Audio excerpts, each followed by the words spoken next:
Welcome back, everybody. Today I'm going to be doing another Beckett review. I've been doing them for a little while now, and this is a special one. This is from January 2025, and it is the Beckett Baseball 40th anniversary issue. And on the cover, it features a lot of different Beckett's, several different Beckett's, and I've done a review of several of them actually. So check out my channel to see a lot of these that are on my channel.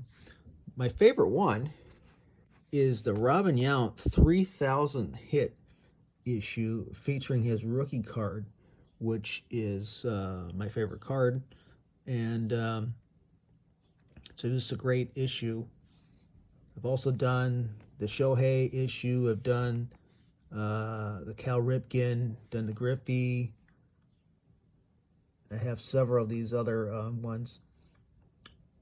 I'll probably do some more of these as well.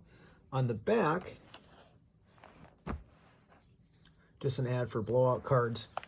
I will tell you, yeah, there's been 40 years of Beckett's, but they don't all appear the same.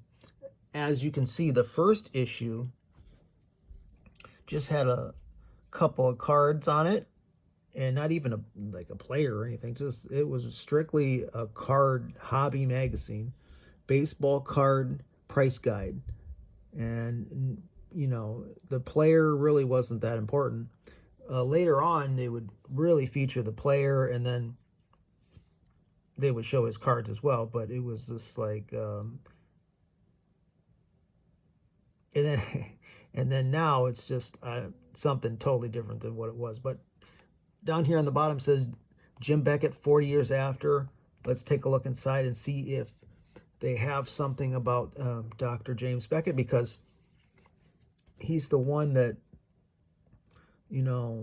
started this whole thing, and but he left, what is it, 20, must have been 20 years. So he spent the first 20 years with the company, and then after that, the last 20, he hasn't been with the company. But a lot of us have seen him on podcasts and stuff like that recently, and in the recent years. So we kind of know him more now than we ever did before. But he was obviously, when I was a kid, in the early 90s, getting these Beckett's in the mail. Those were the good old days as far as I'm concerned with the magazine. And the late 80s was pretty good, and the early 90s I thought was really the peak of the magazine. Modern ones I'm not as big of a fan of, and we'll take a look and see what this current magazine shows. Inside cover, we have pristine auction ad. I just actually seen Chasing Cardboard visit pristine auction in the whole deal. That's quite a facility, and the whole story behind that company. And then we have another ad for Hit Parade, which must do cards and memorabilia similar to Pristine. A lot of companies that are doing that. When Beckett was on Beckett, so they actually had Josh Beckett on the cover, but it was kind of like a regional issue because they weren't allowed to put him on the main cover. They went with, who'd they go with?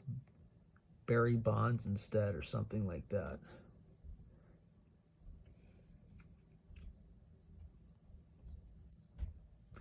And so who is the director? Mike Payne is the director these days. And so let's take a look.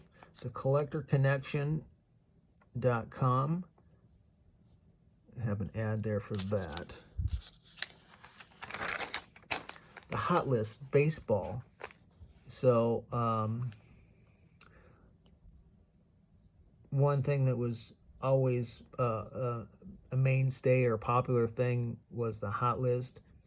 And back in the 90s and stuff, it was the player, what player their cards are hot.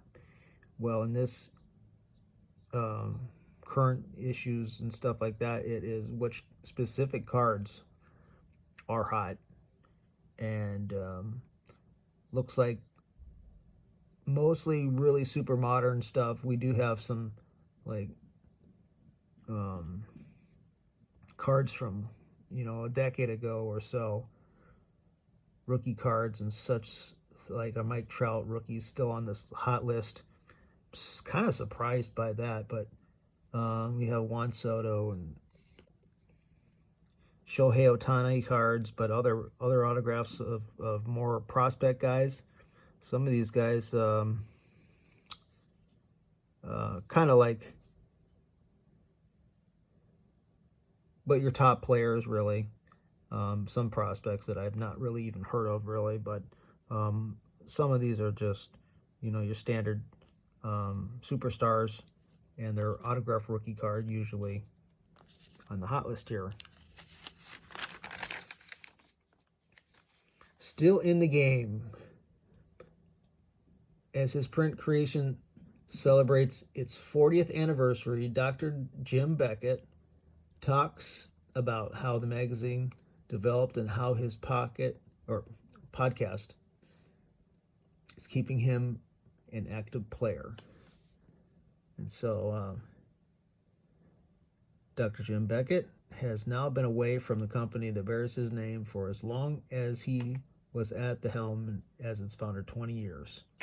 He launched Beckett Baseball in late 1984, followed by similar price guide magazines for football, basketball, hockey, and racing. So we have a nice article by Mike Payne here, and there he is. And he's got his own card there. I was really interesting to listen to on podcasts. Clearly, when he stepped away, the magazine went in a different direction, and not necessarily because of the other people that work there, but the company, when they're trying to make money, they do different things, and not always the best thing for the collector point of view. It's usually what makes the most money and stuff like that. And so yeah, it's nice that he has a nice article in here. Then we have an ad for All Touch, which looks like kind of like a magnet case. Here we go. Our 40 favorite covers, and some of these are really nice covers. That Bo Jackson, of course, is a classic. That's from June 1990. I don't have that one. I kind of started in 91 getting these Beckett's, or maybe 91, 92, and maybe 92 actually. But then I picked up a few back issues, but I don't know that I know I didn't get that one. I wish I would have. I have that one, and I did a review of that one. Also did a review of this Mickey Mantle from 95. Tony Gwynn, that's a more newer one, 97. Well, that's not that new, but I had left by that point. When they changed the thing from Beckett Baseball, well, they had an old kind of logo there. They changed it to the new one. I didn't have any of that new logo ones. There's a Roberto Clemente. I did a review of this Jackie Robinson from 1993. Same with this Chipper, 96. A lot of these are ones that I had reviewed. This one, I reviewed that one. I've not seen some of these though. Even like that Jeter from 97, I haven't seen that one. And number 1, I'd like to see that sometime. Yeah. I've got the Nolan Ryan, I believe, and of course of Griffey and this Piazza and the Yankee Legends. I've done reviews of all those. For some reason, I don't know. I don't think I have that Michael Jordan. That should have been during the years I had a subscription. I don't know what happened to that one.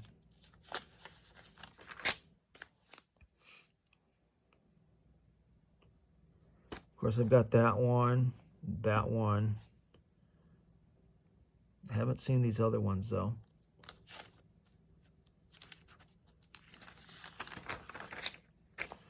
Batman, Dion, I think that would have been one of my first Beckett's. So that was July 1992. And the other ones that I have earlier than that would have been just back-ordered ones I bought from Beckett. But as a subscription or as something that I actually purchased as a kid, I think that might have been my first one, that Dion, which is a great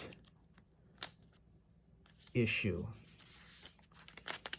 But yeah, you have a nice Mantle one from 1986.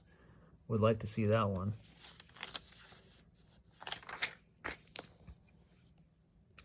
And I have these two, although I know I haven't done a review of that one, but I do have it. I'll have to do a review at some point. We have an auction house here ad.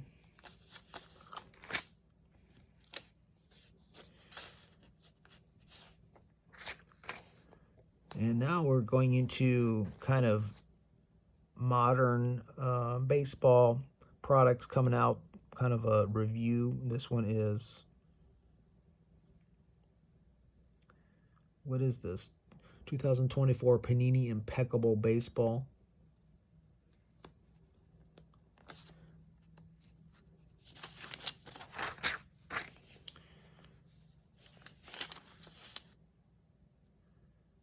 I like well, this one here is Topps Holiday Baseball.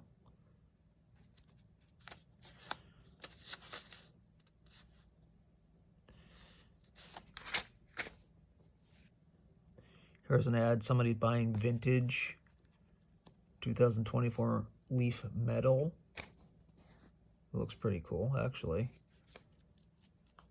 Never really seen that, but it looks pretty cool. We have an article about Thurman Munson, which is nice.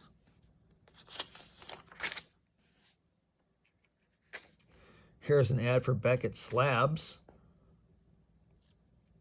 home of the coveted Black Label. I mean, they have really disappeared, Beckett. The Slabs. You know, you'd think they would want to come back with PSA owning SGC. You would really think they have an opportunity to compete. Here we have some nice Yogi Berra cards in REA's auction. What is it? A mint 1950 Bowman mint 9. I have Yogi's autograph through the mail as a kid. That was really fun to get. Now we're into the price guide, and I don't really understand this. They have kind of like an area that they're highlighting for some reason. But then the price guide itself starts out in 1980. They must have had some card go up, and so they listed it just because of that. Looks like Nolan Ryan. Yeah, that's a Nolan Ryan card. So Nolan Ryan cards have seemed to go up here. So an 1980 league leader Nolan Ryan, $20. 81 Donruss Nolan Ryan, $25. We have an 81 Fleer Fernando Venezuela rookie card, $25. Interesting. Ryan Sandberg rookie card, 83 Donruss, $25. And the Wade Boggs, $20. Tony Gwynn went down to 25. I've got the 83 Fleer Tony Gwynn, but I don't have those Donruss cards. It's just interesting to me that they even are listing some of these, because I've seen other newer Beckett's that pretty much list nothing until modern. So it's just interesting just to see kind of what some prices are even. 85 Topps Clemens rookie, $25 went up. Okay. And the McGuire 30 Kirby Puckett, which I have the Kirby Puckett 25. 86 Donruss, the McGriff 20, Canseco rookie up to 40. So if you go back to those old Beckett's, it's probably more than 40. It's probably 60 in a lot of those older Beckett's. But here we are 20 years later, and it's $40. It went up. So that's interesting. The Griffey 89 Upper Deck, $100. The Smoltz went up to 15. I've got that Gary Sheffield for 5 in that 89 Upper Deck set. Then they move on to 2007 and all modern here, 2011. From here on out, it's just, I don't even understand. So many cards. And I really don't have any of those. There's a nice little envelope here. And inside the envelope, we have a kind of a card from that first Beckett. They must, I don't know if they give this in every issue here, that this commemorative issue, if everyone has a little card in it. And that's kind of cool. This special card celebrates the 40th anniversary of Beckett Baseball and features the magazine's first cover as created by founder Dr. James Beckett. That's pretty cool. So I'll put that back in there. I think some of them are autographed or something like that. I must have autographed 40 of them. But yeah, I'm not a big fan of all these listings. It's just listing. I mean, a lot of these are kind of rare cards too. So like, because of short print runs, you know, 101s and all that, it's like nobody even has like these cards. So a lot of these cards are pretty scarce to even come across. Just listing for a lot of things that I'm not real interested in, but if you have modern cards, you can look them up. Well, although I do have some Yount relics that I was trying to look up, and I had a hard time doing it. Some of these modern Beckett's, even finding some of these things. So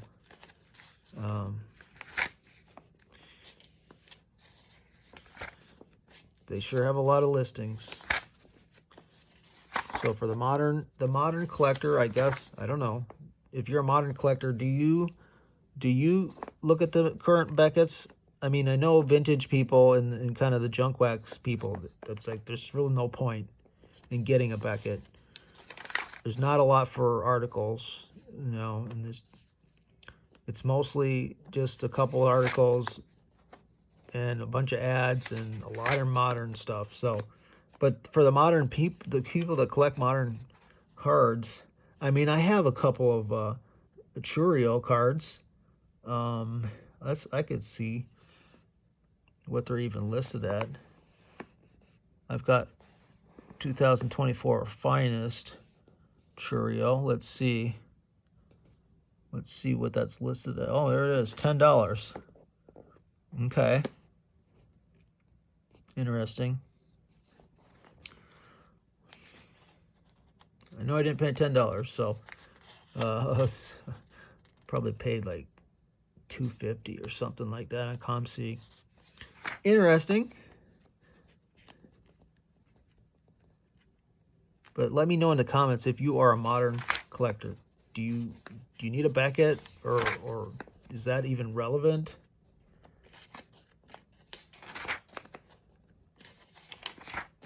I wish Beckett would be more of a hobby magazine, a more of a inclusive, have a lot of articles about the hobby and stuff like that, like they used to do. I just don't like this. Just all modern and really just doesn't appeal to me the way it's currently done. We have the dealer directory.